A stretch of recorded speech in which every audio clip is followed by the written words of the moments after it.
गांव में रातें हमेशा शांत नहीं होती।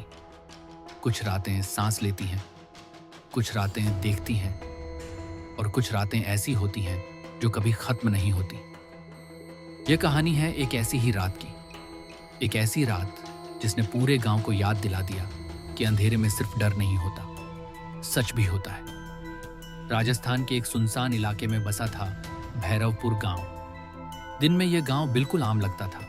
मिट्टी के घर, पीपल का पुराना पेड़, बीच गांव में एक प्राचीन मंदिर और चारों तरफ फैले सूखे खेत। लेकिन जैसे ही सूरज ढलता, भैरवपुर की हवा बदल जाती। शाम होते ही लोग अपने दरवाजे बंद कर लेते, बच्चों को बाहर खेलने से मना कर दिया जाता और अगर कोई पूछता इतना डर क्यों, तो जवाब मिलता, बस रात को बाहर मत निकलना।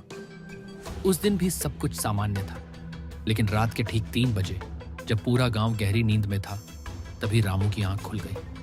उसे नहीं पता क्यों, लेकिन उसका दिल बहुत तेज धड़क रहा था। पसीने से उसकी कमीज भीग चुकी थी।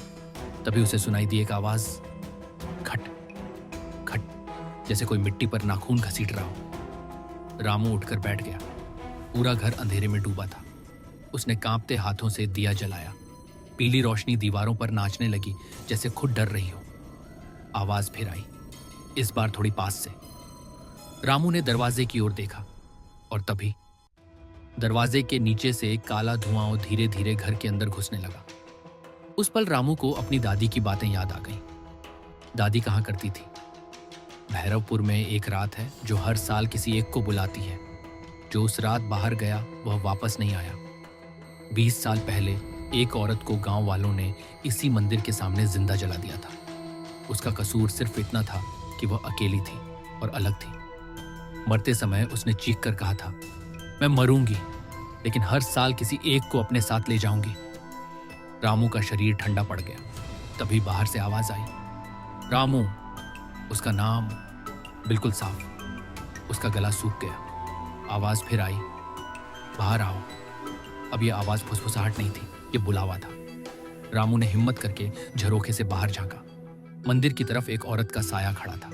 सफेद साड़ी, उलझे हुए बाल और पैर जमीन से थोड़े ऊपर। जहां आंखें होनी चाहिए थीं, वहां सिर्फ अंधेरा था। पूरा गांव कुत्तों के रोने से गूंज उठा।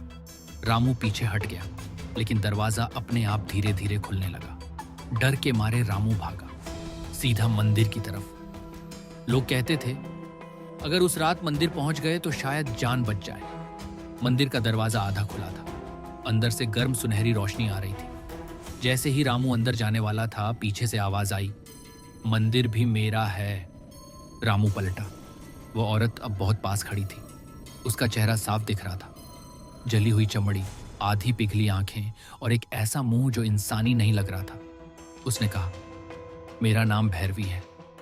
मुझे इसी मंदिर के सामने जिंदा जलाया गया था और किसी ने मुझे बचाया नहीं। रामू रो पड़ा, मुझे कुछ नहीं पता, मैंने कुछ नहीं किया। भैरवी हंसी, एक ऐसी हंसी जिसमें दर्द भी था और नफरत भी।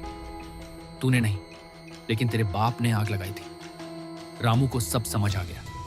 भैरवी ने हाथ बढ़ाया, हर साल एक चाहिए, आज तेरी बारी थी। मंदिर की घंटी अपने आप तेजी से बजने लगी। अचानक मूर्ति से तेज रोशनी फूटी। एक गूंजती आवाज आई, जिसने पाप किया वही भुगतेगा। भैरवी चीखी और उसकी नजरें गांव की तरफ मुड़ गई। अगली सुबह पूरा गांव इकट्ठा था।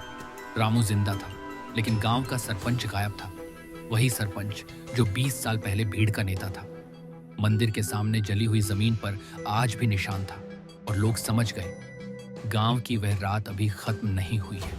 क्योंकि अगर आज भी 3 बजे कोई जाग जाए और बाहर घिसटते कदमों की आवाज आए, तो दरवाजा मत खोलना, क्योंकि गांव की वह रात आज भी किसी को ढूंढ रही है।